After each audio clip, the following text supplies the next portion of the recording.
Okay, well hey, and welcome to the next part of the Engage project. I think this is part 6. I'm pretty sure it's going to be called part 6.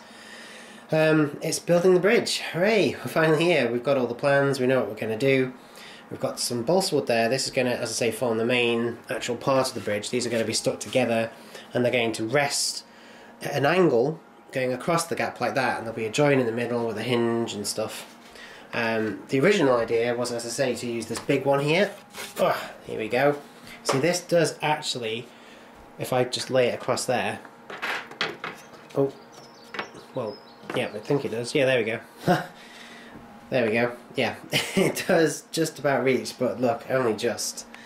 And yeah, you don't really want to trust that with an Engage train going over, even if it's Engage.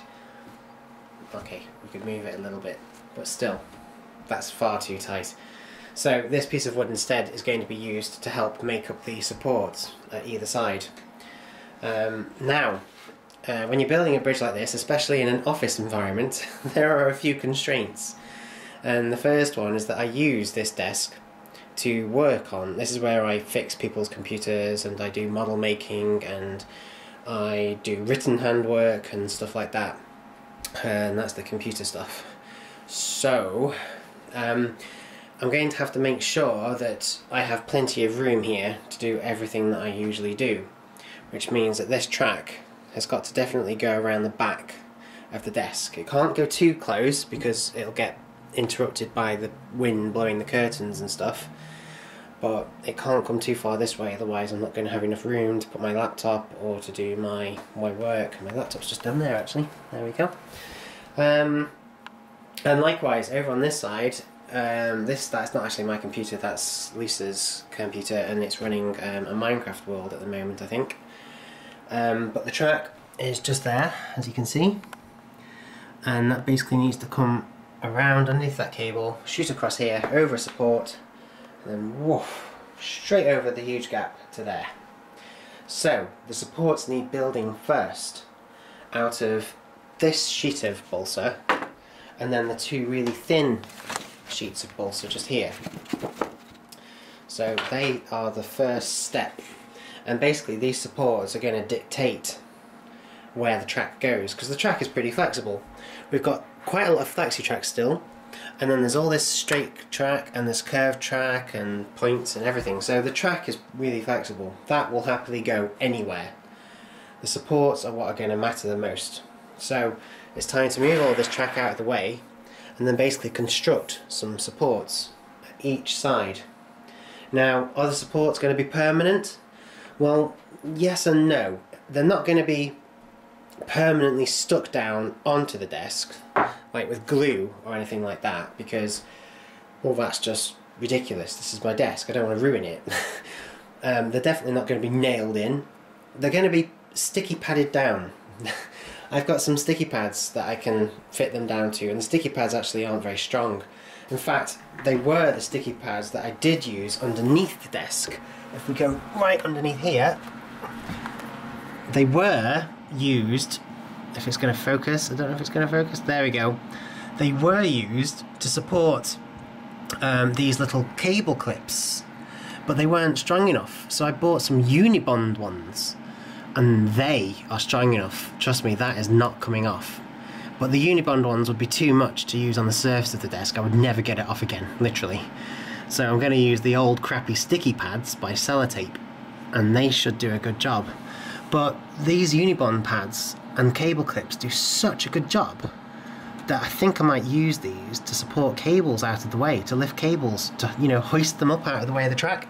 So if we come out again,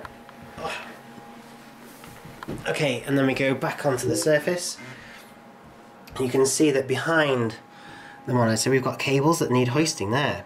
So I was basically thinking of putting some cable clips on the walls, held in place by those Unibond pads, and then those cables aren't going anywhere.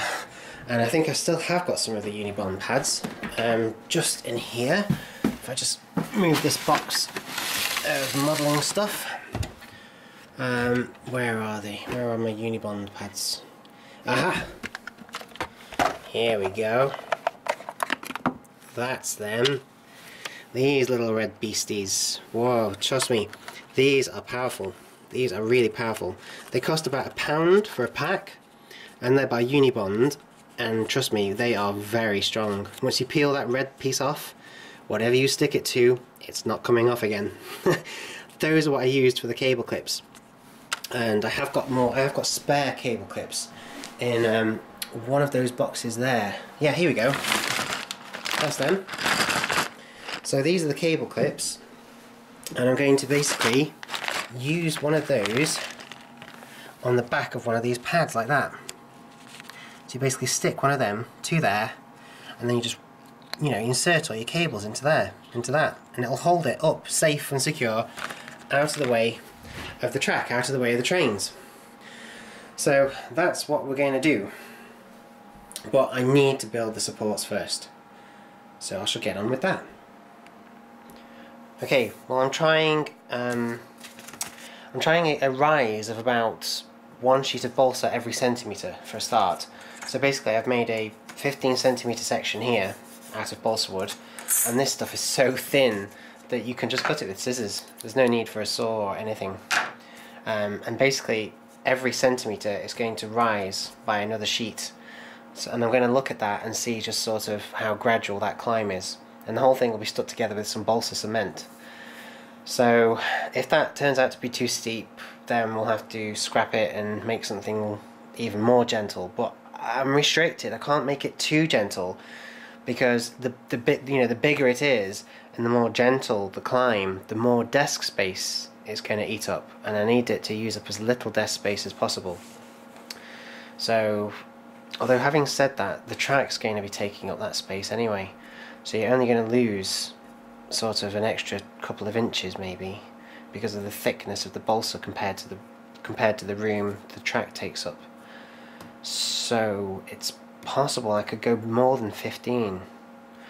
Maybe if I went to 20. Yeah, and then did it every 1.5, and then if it climbed every 1.5 centimeters or something. I'll work out some more calculations and get back to you. Okay, I've been doing some calculations. There's my balsa cement all ready to go. I've decided that 15 centimeters per ramp is definitely too short. The climb will be too steep, and I want it to be quite gradual. 25 results in some relatively awkward numbers, so I'm not going to bother with that. But a ramp that's 30 centimeters long, well, its bottom layer is 30 centimeters long, you have to bear that in mind. A ramp that's 30 centimeters long, so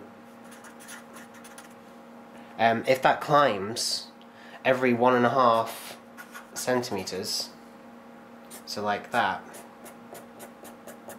so on the a side view is basically that sort of thing. Our balsa is 2mm thick, so basically 30 divided by 1.5 equals 20, so 20 times 2 is 40, so 20 times 2mm equals 40mm. So basically a ramp like that is going to allow us a climb of 40mm, and that's more than enough. That's basically 4 centimeters. The ramp can climb by 4 centimeters. Now the thickness of the bridge, if we measure that, where's my ruler? There we go. The thickness of the bridge is about 1.5. Yeah, it's nearly 1.5 centimeters. So a rise of 40mm is more than enough. It's too much. That means we can be even more gradual, so that instead of it rising every 1.5, it can rise every 2 centimeters. So 30 divided by 2 equals 15, and 15 times 2 equals 30. Let me write it down. Where's my pen? Oh, I keep losing everything. So instead of it climbing every 1.5 centimeters, if we climbed every 2, which would be something like that. Sorry, I'm not left-handed. So that would be 30 divided by 2 equals 15 times 2 equals 30. There we go. So it's going to climb by only 30mm if it climbs every 2 centimeters. and that's better because 30mm is still more than enough. We've just measured that the balsa is 1.5. Once you've put in the base and the supports, then you've got probably what is closer to 2. So you've got even room to play with there. So I say that we do that. I'm going to try it anyway. It might fail, it might be a total failure, but let's give it a go. Okay, I've cut the first one, I've cut the first sheet. As you can see, this sheet is 30 centimeters long, but this sheet is only 28 centimeters long. So that's going to be balsa cemented onto the top of that one, and then a slightly shorter one still will go on top of that, and then on and on and on until we have our, our layers built up basically. I am pretty sure I'm going to run out of the stuff, so I'm probably going to have to buy some more. We might only get one ramp done, but as long as it gets done and it gets done well, it doesn't matter. I can always buy more, not an issue. What I am going to do is I shall balsa cement it all afterward. I'll do that at the end. There's no need to do it now. But God, the dust from this stuff, it really does get up your nose. Okay, time to carry on.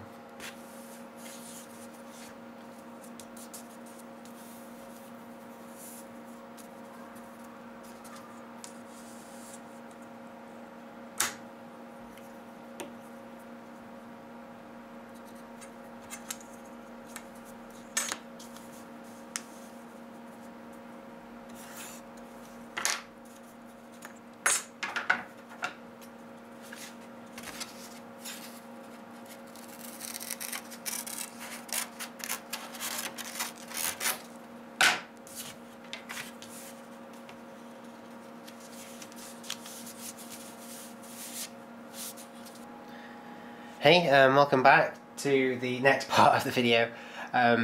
Yeah, as you can see here, I've been constructing one of the ramps I was on about. You see, this is basically one of the balsa ramps there. I put a little bit of track on it just to see how gradual it is, and that is beautifully gradual. That is absolutely fantastic. I'm sure whatever N-gauge locomotive we run, it'll be able to get up there with a rake of M&Ms without too much problem. And there's our balsa cement, and I haven't glued them down yet. I'll glue them afterwards. However, we hit a problem. We hit a snag. Oh, those are the sticky pads as well. Yeah, sorry. Yeah, we did hit a snag. Those 2 sheets of balsa I had, yeah, they weren't even enough for one of these ramps.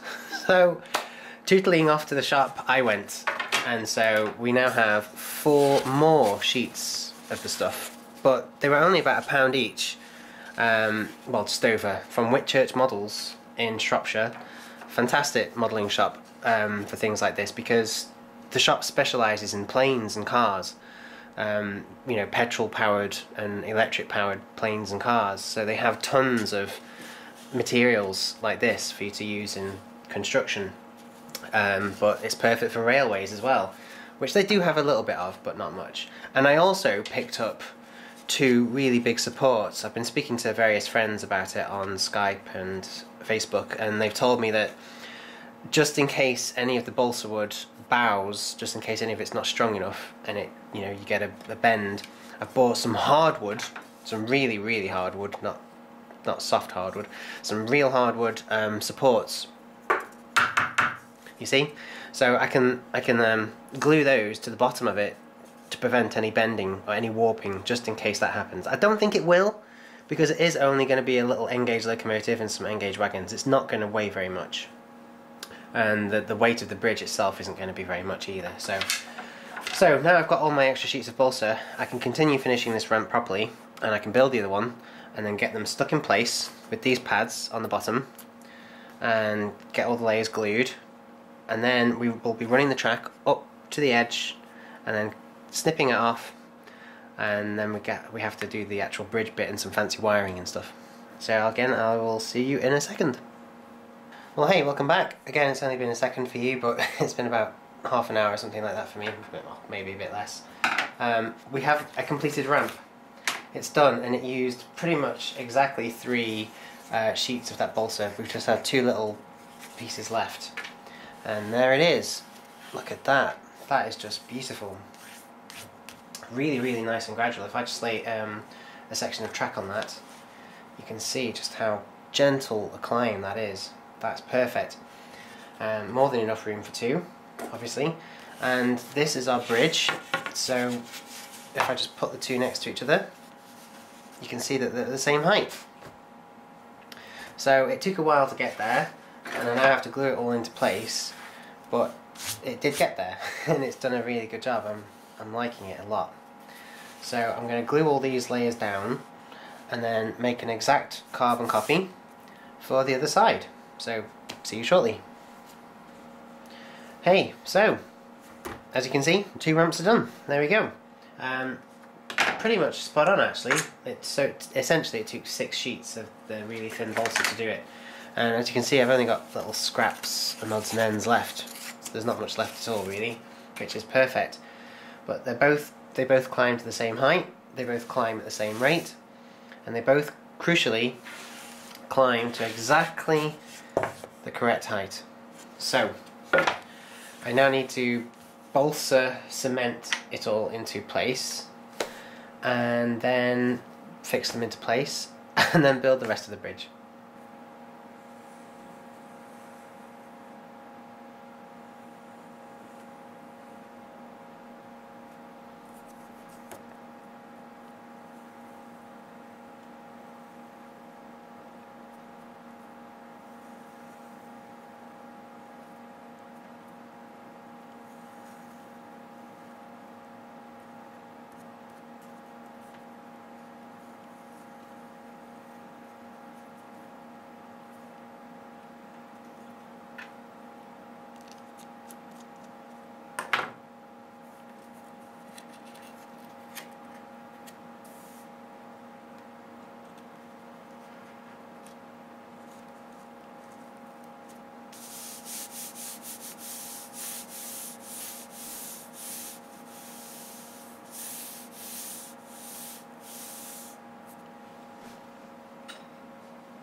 Hey and welcome back. It's another day and it's another story on Engage Project Part 6. Excuse me. Okay, as you can see here, the 2 ramps, they're now complete, they're stuck together. 3 tubes of this I got through. 3 tubes of balsa cement, can you believe that? Okay, well technically 2 tubes and a half, but still, that's an awful lot of balsa cement, and it's not even that good. The amount of see, it's still happening now. The amount of panels that keep popping up or peeling away. This balsa wood just seems to just soak it all up. It doesn't matter what you do with it. It just sucks it in, and trying to get the panels to stay flat and stay down. It's just so hard. But I think they're just about there. I maybe should have just used wood PVA, I don't know. I thought I was doing the right thing by using balsa cement, but maybe I wasn't. Maybe I should have just used PVA. Maybe I should have used those Unibond sticky pads. Maybe I should have used super glue or Pritt stick, or I don't know. I'm sure that in the comments below every kind of adhesive in the world will be mentioned, but I just happened to use the wrong one, which says balsa, and this is balsa. Anyway, I'll get that fixed down. Is that enough room? Is that enough room? That's a very good point actually. In fact, that's a crucial point. Let me just get everything out of the way. Right, where is it? Here we go. Okay, so plenty of room.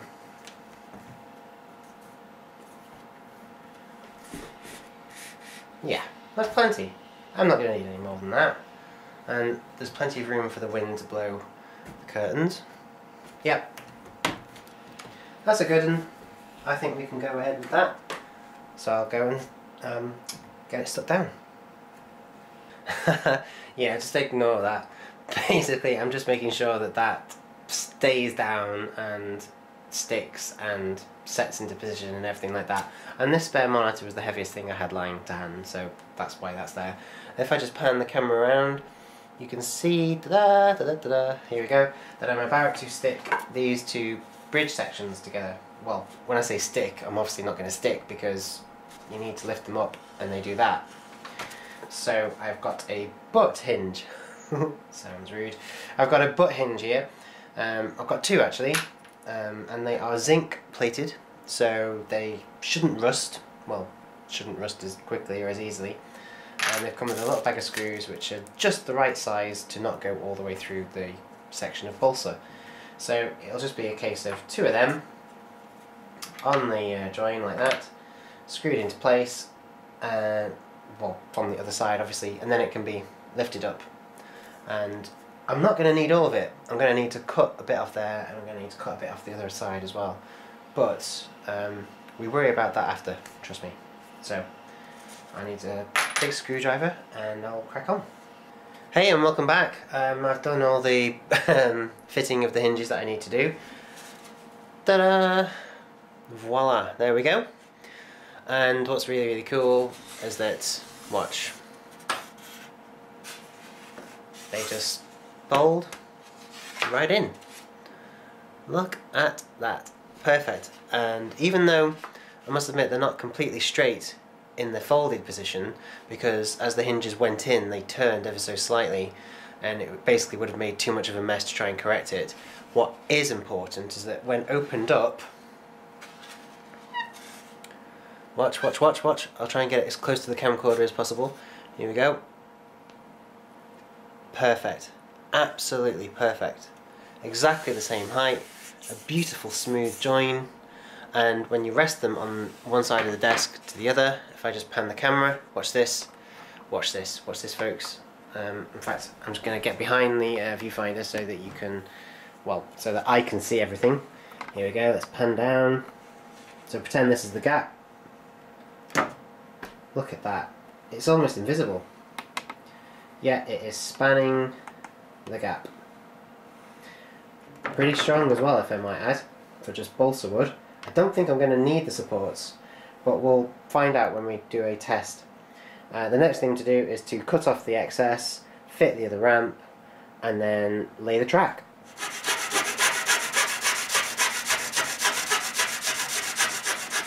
Hey, and welcome back to part 4 billion, 8 trillion, 4 gazillion. I don't really have a clue.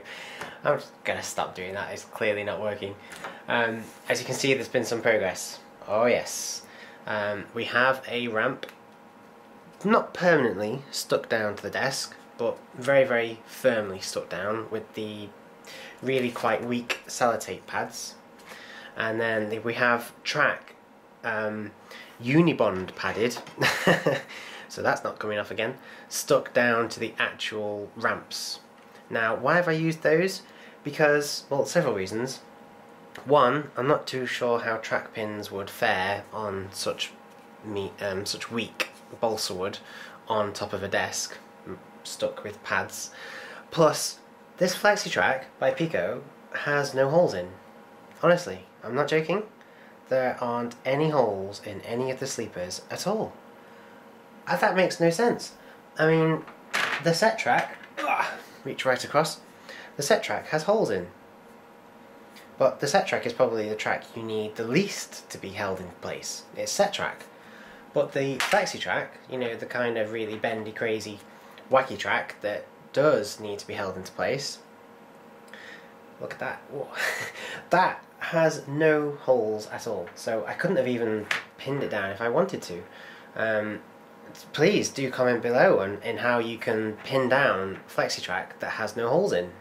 What are you supposed to do? I don't know. So I just thought, right, well, seeing as this is like a special project, this isn't your average model railway, let's be honest. I'll just use some pads, and they have done a treat. Look at that. That is not moving. Seriously, these Unibond pads, they are lethal. They are so strong. It's incredible. That track is definitely not budging. It's brilliant. Right, if I just pan the camera around and then we zoom in, we have a bit of an issue. I don't know if you can just about see it. Yeah, you maybe can. But just here, the rails have flipped up out of the little clasps that hold them down onto the sleepers.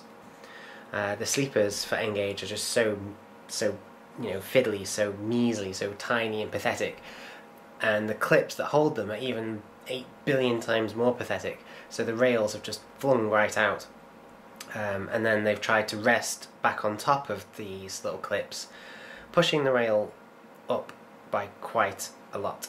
and as a result it's much higher than this rail. So I'm going to have to try and do something about that. Craig did suggest taking the entire rail out and then feeding it back in. I don't really want to try and do that. It's kind of hard to get rail threaded through just a few sleepers, never mind 50 of them. So I think what the best thing to do is to get rid of all of those sleepers at the end completely, and just let the rails rest on maybe a really thin piece of balsa. I do have some spare balsa somewhere. Yeah, maybe, yeah, over there in the corner. So maybe just let the rails rest on a really thin piece of balsa that is padded down, stuck down to the top of the ramp. And that way we can keep the rails flat, we can keep them at the height we want them, and they're not going to go anywhere. It's not realistic, but then, come on, let's be honest, the entire thing's not very realistic, is it? So that's not what we're going for. However, we do have the other ramp to solve. Let's just go and take a look at that. Yeah, here we go. Here's the other ramp. It's been approximately 240 years since I stuck all of these little pieces of wood down and then rested some weight on it. Maybe it's now ready, finally. That kind of compressed air is really heavy. This isn't strawberry water, they're just empty bottles filled with normal water. No, I can see we've still got an air bubble there. Brilliant. And we've got an air bubble a bit further down as well. Great. So I'm going to, but I bet it's not stuck properly. Oh no, it kind of is. No, it's not. Look at that. No, not at all. Look at that. Right. So forget the balsa cement. I am just going to wood PVA glue this right back down, put the weight back on it, and hope that it stays flat. I've even stapled it. Look at that. Oh, what a nuisance. Back in a bit. Hey, and welcome back. It's now much later in the evening. The sun's gone down, and in fact it's the year 2264. The human race is dead, but our balsa has dried. Or at least we hope it has. There's no one around to see it, but it should be ready to go. Yes, just. That is also now fixed in place. This is the other desk. This is the desk that Craig uses. That's my friend Lisa's laptop there running Minecraft Server 3, I think. And this is the ramp for this side of the office. Now, it has been a nightmare, I have to admit. Building a ramp out of really nano thin sheets of balsa has been a nightmare, or at least getting them to stick together has. The wood is so dry and so absorbent that whatever you try to stick it with, it just soaks it up. In fact, Craig made the really funny joke a bit ago about how basically this ramp, when it's actually done, before it's complete, this ramp is just going to be it might as well be one solid lump of glue. Because there's hardly any balsa particles, there's hardly any atoms of balsa wood in there anymore. Everything is now just basically glue. It's ridiculous. I definitely don't recommend this. Well, at least not for this particular purpose. I'm sure somebody in the comments will put, well actually, balsa cement is the perfect thing for fixing the wings on my plane. Well great, and maybe that's where it should stay, for fixing things like that. But I do not recommend it for building ramps out of, because it's been more or less useless. The wood PVA that costs a fraction of the price has done a much better job, but even that has been absorbed and soaked up by the balsa to the point where I've had to literally squirt loads of it onto little bits of wood and then wedge it into the gaps just to get it to stay still, just to get it to stay down. And you can even see staples all the way down there. Nightmare. But it's done, and what's great is that no harm has been done to the desk. Nothing is permanent. So this is stuck down, but it's only stuck down with pads that can easily come off again. The bridge fits in place perfectly. In fact, if I just pan the camera around, you can see that the bridge runs all the way across to the other end, and it's absolutely perfect. Craig has been working on the bridge with me, and he's done a little thing for me. If we just flip it over, look at that. Oh yes. He's basically built for me a nice little system that allows me to run one of those beams I showed you right along the bottom of the bridge. Go in. Go in. Oh. Just because you're on camera, you're just acting up, aren't you? But there we go. It does fit in fine, honestly. And with that in place, it makes the bridge a lot flatter, a lot more stable. So if I just drop it into place again, look at that. I tell you, it fits so nice. And it's really strong as well. Dead good. Sorry, people messaging me on Facebook. Oh, leave me alone. Right, so I guess I need to carry on laying track and cut to the footage again in a second. Update time. Right, there's been quite a few developments. We have completed running the track. Well, yeah, I say completed. Nearly. Yeah, just ignore that bit. We've nearly completed running the track from behind the printer, right the way around. I've tried to make that curve as gentle as possible. Oh, look at the light reflecting there. Swanky. And then up this ramp. There's the bridge. We go across the bridge, and then there's the ramp at the other side. However, we do have a bit of an issue in that the ramp is such that it's pushing the rail up. Oh, technically, it's these sleepers. These flaming, annoying sleepers for the N-gauge are a right pain in the bum.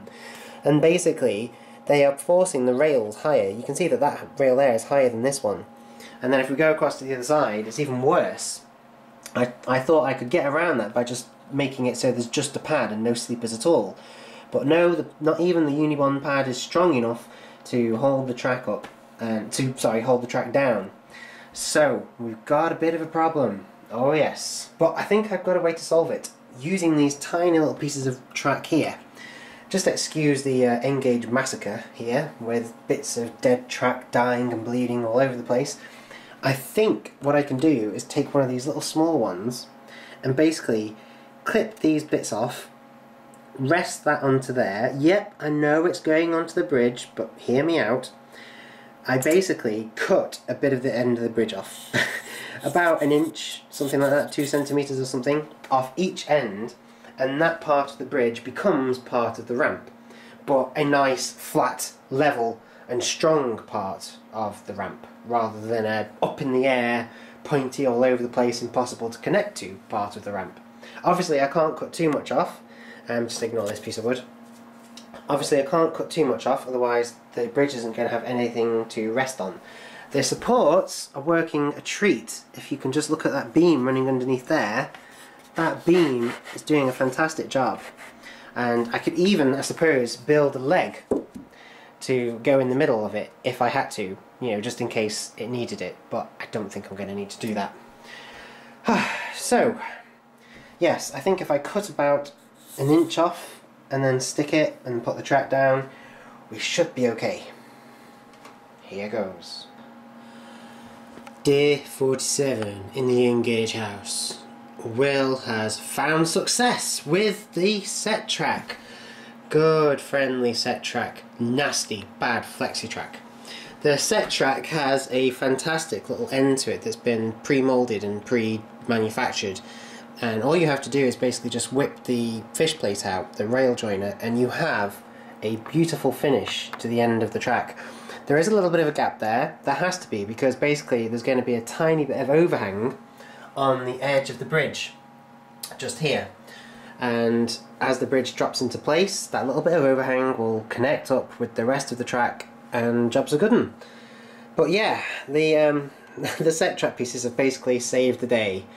I just have to cut the flexi back long enough, prepare the set track piece, drop it into place, and job's a good one. I keep saying that, don't I? I need to start saying something else.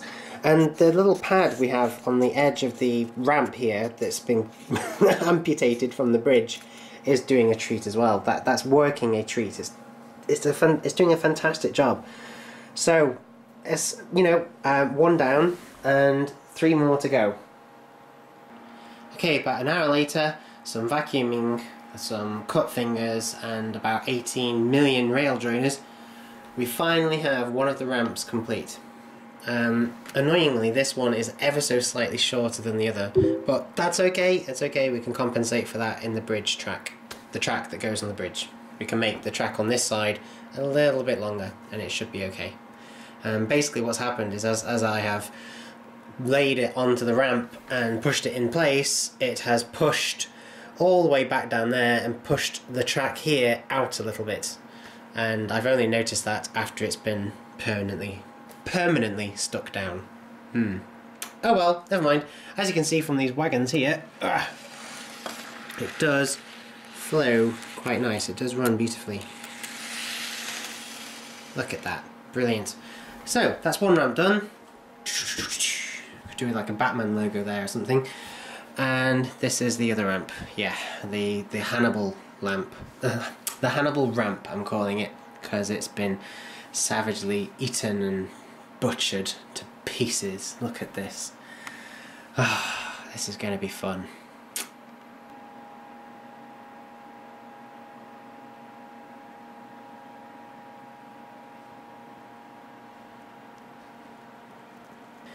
Well, here I am again. It's another day, it's another week. In fact, I even think I've aged several years, I don't know. But look, it's done!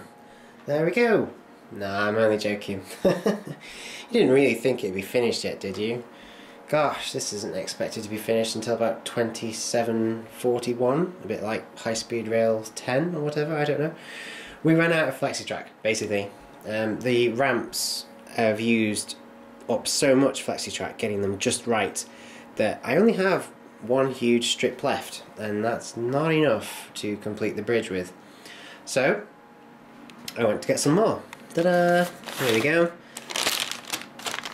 There's some more N-gauge FlexiTrack in there, and I have got some tape, some double-sided tape for the bridge, a few more small sections, some more rail joiners because you can never have too many rail joiners, and some precision files, but they're for modelling and such like. They're not really to do with the N-gauge project.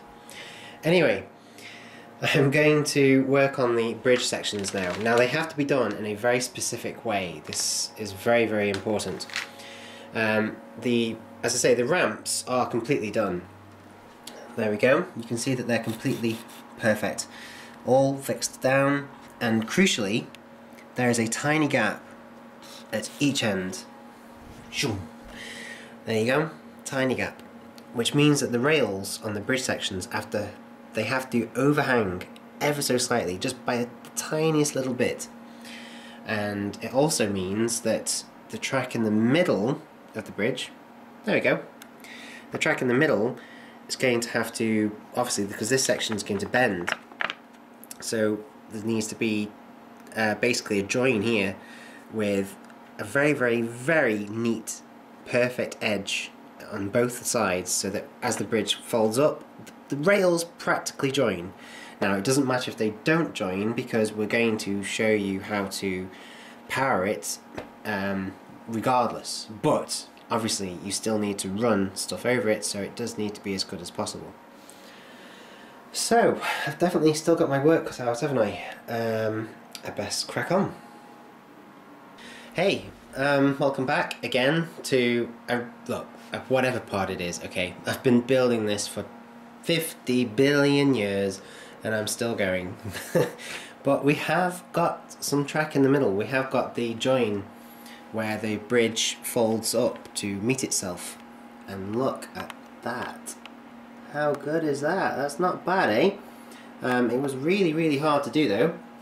I had to use this double-sided sellotape here, okay, which I really do recommend for N-gauge actually. It's brilliant.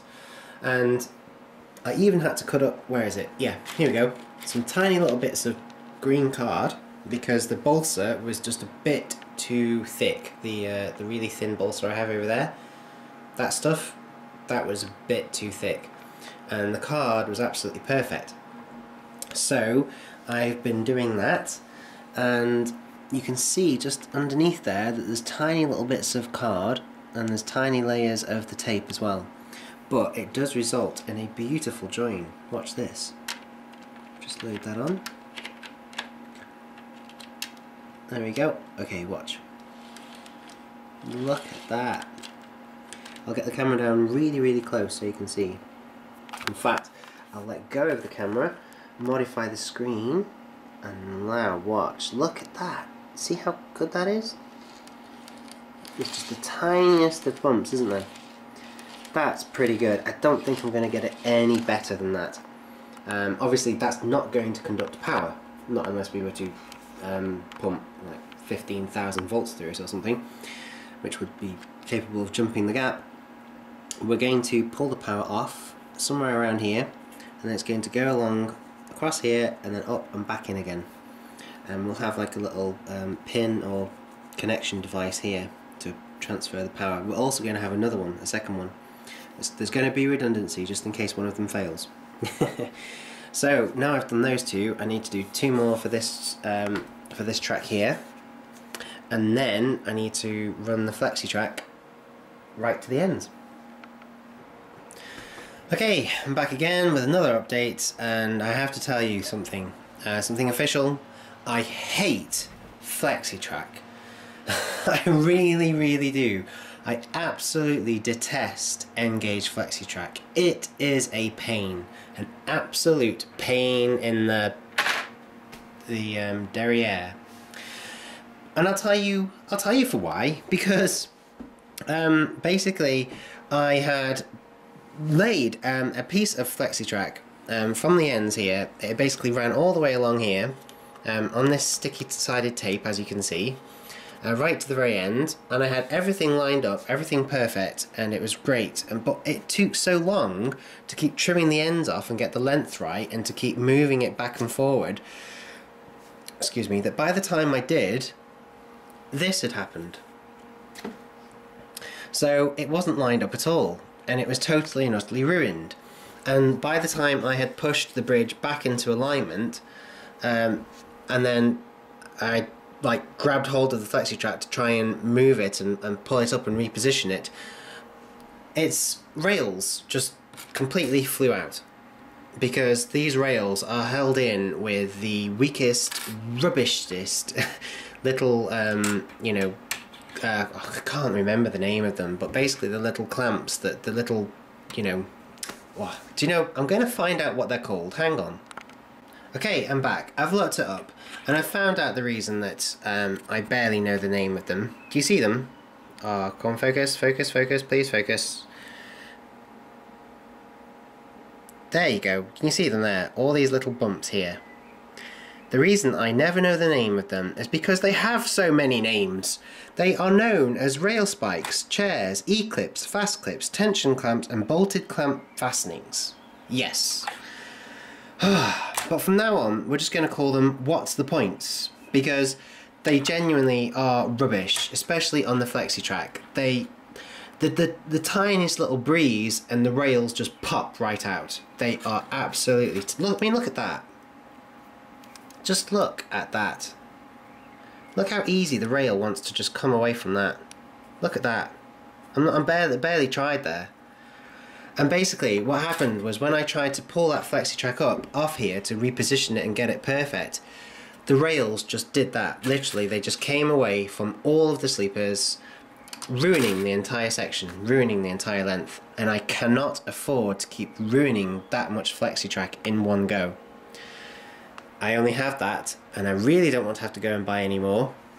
So, SetTrack has once again saved the day. SetTrack is brilliant. It's strong, it's sturdy, it's rigid, but it's flexible enough that you can do things with it, you know. It's reliable, it has beautiful connections at each end, and because of this thicker piece of plastic, you know, like the sort of double sleeper that they have at the end, they're really strong. They're really, really strong and reliable pieces of track. They're brilliant. FlexiTrack, on the other hand, rubbish. Absolutely so I understand that it is essential and you do need it. It's vital for plugging gaps that are just really awkward sizes. You get really nice gradual curves with it. I hope you've noticed my little Thomas the Tank bowl I'm keeping all my rubbish in. So it does have its uses, but you seriously have to use it as little as possible, okay? I recommend using it as little as possible, because it is a nightmare to work with. I mean, FlexiTrack in double gauge is quite fiddly, it's quite hard. In N gauge, it's just a nightmare. It's so fiddly, it's untrue. Okay, we're done. Look at that. Oh yes, people. It is finished. Let me just show you. I'm getting really, really close. So long as the black lines line up, look, if I just move the bridge, so long as the black lines line up, then the rails should line up as perfectly as I can get them. I really can't get it any better than that. And as I hope you can see, that's pretty good. So if I just grab some wagons over here, these are some that Nick got me, LMS 16440. If I just grab these and then run these along, we get, oh, I'm going to sit down again. We get over that one, okay? It is a bit noisy, but we get over it, okay? And then we come along here. We go over the middle one without even noticing, really. Ta-da! How about that? And then if I just take off the tanker, I'll just push one along. Here we go.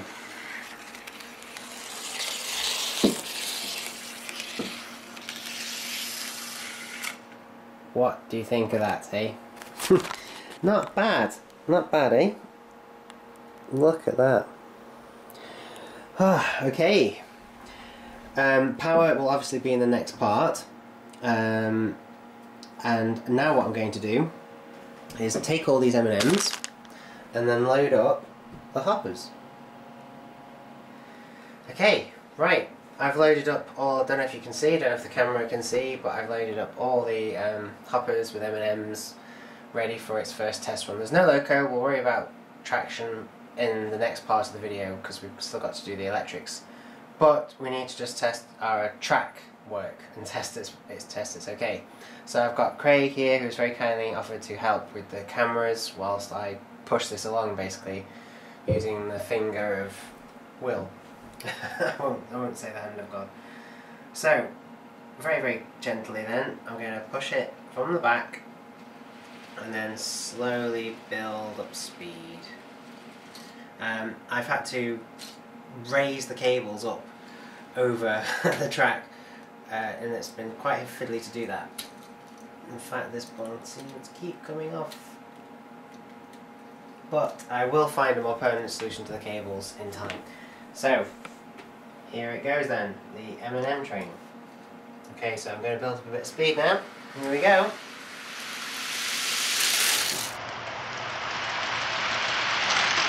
Whoa! Ho ho! Okay, I've taken the camera off the tripod. We've had a derailment already. I don't get it. Look, M&Ms everywhere. The track work was working perfectly. It doesn't make sense, but a few of them have survived, thankfully. What? What? Sabotage? Right, this can only be one person.